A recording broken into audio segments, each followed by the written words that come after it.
Hi guys, मेरा नाम है Anuj Jindal. Welcome to C you set. C you set के बारे में बहुत सारी मिसकंसेप्शंस, बहुत सारे कन्फ्यूजन स्टूडेंट्स के दिमाग में है। सबसे बड़ा कन्फ्यूजन तो ये है कि तैयारी 12th बोर्ड्स की करें या फिर सी यू सेट की करें। एक बात आपको शायद नहीं पता होगी कि already C you set conduct कराया जाता है और एन टी ए ने 2021 में अक्टूबर में कंडक्ट भी कराया है। तो ऐसा नहीं है कि ये फर्स्ट टाइम हो रहा है। फर्स्ट टाइम ये हो रहा है कि दिल्ली यूनिवर्सिटी जैसी बड़ी central universities C you set के अंदर आ रही हैं।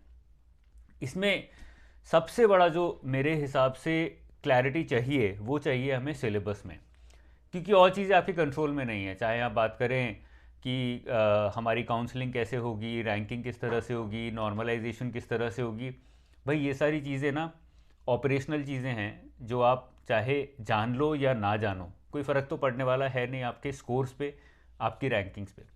फ़र्क किससे पड़ेगा? फ़र्क इससे पड़ेगा कि आपको सिलेबस पता है या नहीं, सिलेबस की समझ है या नहीं है, और सिलेबस की तैयारी आप कर रहे हो या नहीं कर रहे हो।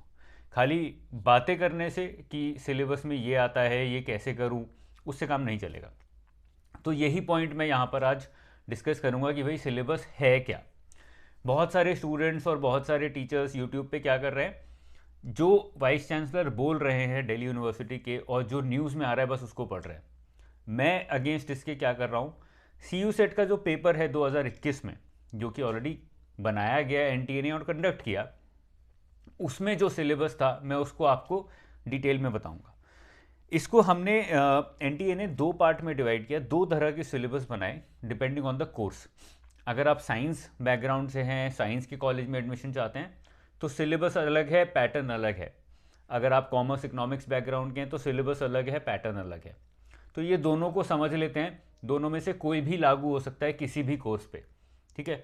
और मुझे पता है कि बहुत सारे स्टूडेंट्स अलग अलग कोर्सेज के होंगे जो यहाँ पर ये वीडियो देख रहे होंगे, इसलिए मैं दोनों ही पैटर्न्स और दोनों ही सिलेबस को आपके सामने रख दूंगा। ये हमें पता लगेगा बाद में कि हमारे ऊपर, हमारे कोर्स के ऊपर कौन सा सिलेबस अप्लाई होगा, कौन सा पैटर्न अप्लाई होगा। तो दोनों ही पैटर्न्स को एक एक करके समझ लेते हैं। फर्स्ट पैटर्न क्या है? फर्स्ट पैटर्न में दो पार्ट में एग्जाम होने वाला है, एक साथ ही होगा एग्जाम। एक बात और बता देता हूँ, 100 क्वेश्चंस होने के चांसेस हैं, 100 नंबर के होंगे। नेगेटिव मार्किंग होगी इसमें 1/4, दैट इज 0.25। नेगेटिव मार्किंग से बहुत डिफरेंस क्रिएट होने वाला है, क्योंकि नेगेटिव मार्किंग से एक्यूरेसी बहुत मैटर कर जाती है। नेगेटिव मार्किंग नहीं होती तो लप पे मार के 100 के 100 करके आओ, चांस लगा तो हो जाएगा। जब नेगेटिव मार्किंग होती है तो आपको एक्यूरेसी मेंटेन करनी है, नेगेटिव मार्क्स कम से कम करने हैं, तो एक्चुअल में आपकी एबिलिटी पता लगती है नेगेटिव मार्किंग में, तो इसको ध्यान में रखना है। कमिंग बैक, फर्स्ट जो पैटर्न है उसके दो पार्ट होने वाले हैं, part A part B. Part A में 25 क्वेश्चन, ध्यान से सुनिएगा। पार्ट ए में 25 क्वेश्चन कौन से सब्जेक्ट से? English, data interpretation, reasoning, general awareness और एनालिटिकल स्किल्स। एनालिटिकल स्किल्स में नॉर्मली डिसीजन मेकिंग आ जाता है, ठीक है। इसमें ये सारे मिला के 25 क्वेश्चन, जो कि बहुत ज़्यादा नहीं है। पार्ट बी है इस वाले पैटर्न का, टेक्निकल सब्जेक्ट्स, जिसमें टोटल 100 क्वेश्चंस होंगे। आपको 100 में से 75 करने हैं। करने किस तरह से? 100 क्वेश्चंस को 4 पार्ट्स में डिवाइड कर दिया, 4 सेक्शंस में डिवाइड कर दिया, 25 25 25 25। आपको उन 4 में से कोई भी 3 सेक्शंस करने हैं। आप चारों सेक्शंस नहीं कर सकते, चारों करोगे तो कोई भी 3 उठा के वो सेलेक्ट करके उनको डिस्कस कर लिए, उनसे आपके मार्क्स निकाल लिए जाएंगे, ठीक है। तो चारों तो आप नहीं कर सकते। 75 क्वेश्चंस आपने यहाँ किए, 75 नंबर के, जो कि आपके टेक्निकल, आपकी 12th 11 12th के सिलेबस में से आए। और 25 क्वेश्चन आए क्वांट, मतलब डिसीजन मेकिंग हो गया, डेटा इंटरप्रिटेशन हो गया, रीजनिंग हो गया, जनरल अवेयरनेस मतलब जनरल नॉलेज हो गया, और लास्ट में इंग्लिश हो गया, ठीक है ना। अब आता है दूसरा पैटर्न। ये तो है पहला पैटर्न जो कि फॉलो किया जाता है। दूसरा पैटर्न मैं आपको और बता देता हूँ दूसरे पैटर्न में क्या होता है। दूसरे पैटर्न में एक ही पेपर होता है, जो कि नॉर्मली कुछ एग्जाम्स में, कुछ कोर्सेज में फॉलो किया जाता है सी यू सेट के द्वारा। एक ही पेपर होता है, 100 एमसीक्यूज होते हैं, मतलब कोई चॉइस नहीं है। एक एक नंबर के 100 क्वेश्चन, नेगेटिव मार्किंग 0.25। इसमें जो सिलेबस है वो है इंग्लिश, डेटा इंटरप्रिटेशन, रीजनिंग मतलब सेम हो गया, एनालिटिकल स्किल्स मतलब डिसीजन मेकिंग हो गया, जनरल नॉलेज हो गया, और जनरल एप्टीट्यूड और एक ऐड कर दिया। तो इन्होंने 1 2 3 4 5 6 टोटल 6 टॉपिक्स में से आपको बोला कि 6 टॉपिक्स में से 100 क्वेश्चन आएंगे और आपको ये 100 के 100 या फिर 100 में से जितने भी आप कर सकते हो अटेम्प्ट करने हैं, नेगेटिव मार्किंग है 0.25।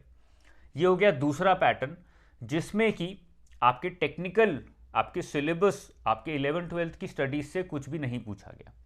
तो ये चीज़ ध्यान रखनी है, आपको कोई भी पैटर्न दिया जा सकता है। चांसेस हाई हैं कि दोनों पैटर्न्स को मिक्स करके एक नया पैटर्न बनाया जाएगा। उस पैटर्न में क्या हो सकता है, फर्स्ट पैटर्न में क्या था, 75 और 25 का रेशो था, मतलब 75 आपके 11th-12th के सिलेबस से और 25 जनरल क्वेश्चंस, इंग्लिश, रीजनिंग वगैरह से। ठीक है, हो सकता है इसको 50-50 कर दिया जाए, हो सकता है इसको 75-25 ही रहने दिया जाए, हो सकता है इसको 100 और 20 कर दिया जाए, हो सकता है इसको 100 कर दिया जाए। तो ये रेशो चेंज हो सकता है, लेकिन सिलेबस यही रहने वाला है मेजॉरिटी स्टूडेंट्स के लिए। ठीक है ना, चाहे आप कॉमर्स के हो, इकोनॉमिक्स बैकग्राउंड के हो, साइंस बैकग्राउंड के हो, आर्ट्स बैकग्राउंड के हो, चांसेस बहुत ज़्यादा है, स्पेशली डीयू में जो सीसेट कंडक्ट किया रहेगा और सारे यूनिवर्सिटीज़ के साथ भी, कि ऐसा कुछ पैटर्न क्रिएट किया जाएगा। ठीक है, तो आई थिंक सिलेबस अभी क्लियर है। अब मैं फ्यूचर वीडियोस में सिलेबस को एक एक करके उठाऊंगा आपके सामने, जिसमें मैं बताऊंगा कि भाई जनरल अवेयरनेस का मतलब क्या है, क्योंकि आपने कभी पढ़ा नहीं है या आपको कोई पढ़ाया नहीं गया जनरल अवेयरनेस में क्या क्या आता है।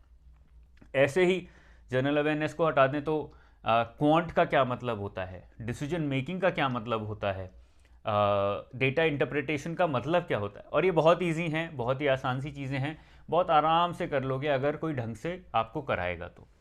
कुछ दिनों में मैं एक क्लासेस भी स्टार्ट करने वाला हूँ, जिसमें मैं इंग्लिश पढ़वाना शुरू करूँगा। उसमें मैं सबसे पहले word power made easy cover कराऊंगा, जो कि बेस्ट बुक मानी जाती है इंग्लिश की, अगर आपको अपनी वोकैबुलरी इंप्रूव करनी है और साथ में अपनी इंग्लिश भी इंप्रूव करनी है।